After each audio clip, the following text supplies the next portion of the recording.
Friend this is विकास। तो आज हम इस वीडियो में क्वेश्चन नंबर 7 और क्वेश्चन नंबर 8 को देखेंगे। प्रीवियस वीडियो में हमने क्वेश्चन नंबर 5th और क्वेश्चन नंबर 6 को देखा था। तो चलिए देखते हैं। देखिए क्वेश्चन नंबर 7 का कह रहा है कि what is the importance of universal law of gravitation. क्या इम्पॉर्टेंस है? एक्चुअली मैंने समझा रखा है आपको एक वीडियो में, इसी प्लेलिस्ट में आप देख सकते हैं कि यूनिवर्सल लॉ ऑफ ग्रेविटेशन होता क्या है। ओके, तो उसका स्मॉल ब्रीफ इंट्रोडक्शन आप इस तरीके से लिख सकते हैं कि universal law of gravitation proves that every object in the universe attracts every other object. मतलब कोई भी ऑब्जेक्ट ले लो, ठीक है, ये ऑब्जेक्ट इस ऑब्जेक्ट को अट्रैक्ट करेगा, ये ऑब्जेक्ट इस ऑब्जेक्ट को अट्रैक्ट करेगा, और ये हर ऑब्जेक्ट के साथ होगा। यूनिवर्स में जितने भी ऑब्जेक्ट हैं सब एक दूसरे को क्या करेंगे? अट्रैक्ट करेंगे। ये universal law of gravitation prove करता है, ठीक है। और कुछ चीज़ें मैंने यहाँ पे लिख रखी हैं, कुछ पॉइंट्स किस तरीके से कौन क्या अट्रैक्ट करता है। पहला है the motion of moon around the earth. अगर आपका अर्थ है, इसके चारों तरफ अगर मून सर्कल कर रही है, सर्कुलर मोशन कर रही है, किसके कारण कर रही है? ग्रेविटेशनल फोर्स के कारण, राइट। तो यहाँ पे ये काम करता है आपका the motion of planets around the sun. अगर सन है आपका, राइट, सन है, इसके चारों तरफ अगर प्लैनेट्स जो हैं वो आपके दिख रहे हैं, तो ये इसके चारों ओर क्या कर रही है? इस तरीके से सर्कल कर रहे हैं सब, राइट, रिवॉल्व कर रहे हैं। किस कारण से कर रहे हैं ये? तो ग्रेविटेशनल फोर्स के कारण, universal law of gravitation, gravitational force के कारण, राइट। नेक्स्ट है आपका the force that binds us to the earth. ये ऐसा फोर्स है जिस पे मान लीजिए अगर ये आपका अर्थ है, राइट, ये आपका अर्थ है, अगर आप यहाँ पे खड़े हैं, तो आप यहाँ पे खड़े हैं किसके कारण खड़े हैं? ग्रेविटेशनल फोर्स के कारण, universal law of gravitational force के कारण, राइट। तो इसके कारण आप यहाँ पे खड़े हैं कि फोर्स जो है आपको, ग्रेविटेशनल फोर्स, वो आपको पुल कर रहा है नीचे, ठीक है, ग्रेविटी है इसके अंदर, इसके कारण आप खड़े हैं। नेक्स्ट है आपका कि the sea tides due to the moon and the sun. जो आपका सी टाइड्स होता है, मान लीजिए ये आपका मून है और ये आपका क्या है? मून एंड, यहाँ पे मून एंड दी अर्थ होगा, moon and the earth.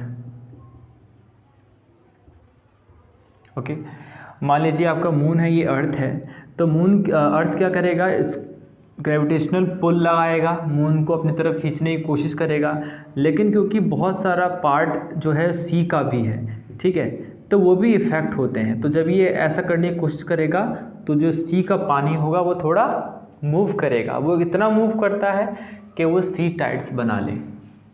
Okay, चलो नेक्स्ट क्या है? Falling of rain drops and snow on the earth. ठीक है, अगर अर्थ पे आपका रेन ड्रॉप्स गिरता है, रेन ड्रॉप्स गिरता है, किस कारण से रेन ड्रॉप्स जो है वो अर्थ पे गिरते हैं? वही बात आ गई जो आपने समझ रखा है यूनिवर्सल लॉ ऑफ ग्रेविटेशन के हिसाब से कि every object attracts other objects, ठीक है।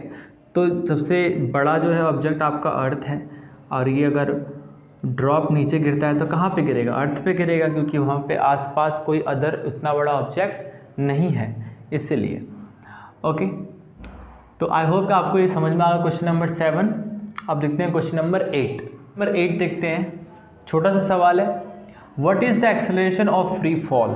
देखिए क्या होता है कि मान लीजिए ये अर्थ है, ठीक है, ये अर्थ है, ध्यान दीजिएगा, ये आपका ट्री है, ठीक है, ये आपका क्या है? ट्री है। अगर यहाँ इस ट्री से एक आपका एप्पल गिरता है, ठीक है, तो ये आपका एप्पल गिरना क्या कहलाएगा? Free fall. मतलब अगर कोई भी ऑब्जेक्ट नीचे गिरता है, फॉल होता है without any resistance, okay, without any resistance, तो इसका मतलब है वो क्या कर रहा है? Free fall. अगर ये मार्कर है और ये नीचे गिर रहा है, तो कोई देखिए ये हाथ जो है ये रेजिस्टेंस लगा रहा है ना, रेजिस्टेंस, और अगर ये हाथ ना हो तो समझ में है, तो नीचे गिर जाएगी ये। तो जो हाथ नहीं है मतलब कोई रेजिस्टेंस नहीं है। ओके, तो एक्सेलरेशन ड्यू टू ग्रेविटी क्या होती है? What is the acceleration of free fall? क्या होता है फ्री फॉल का एक्सेलरेशन? तो आप लिख देंगे एक्सेलरेशन ड्यू टू ग्रेविटी कहते हैं इसको, जिसकी वैल्यू होती है 9.8 मीटर सेकेंड स्क्वायर। ये सब के लिए सेम होती है अर्थ पे, क्योंकि 9.8 जो है वो अर्थ का है, right.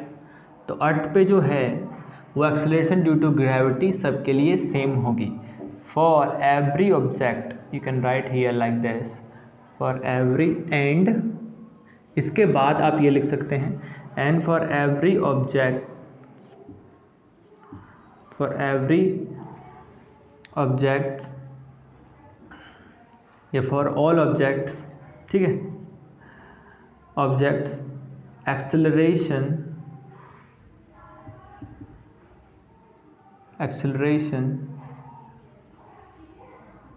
Due to gravity on earth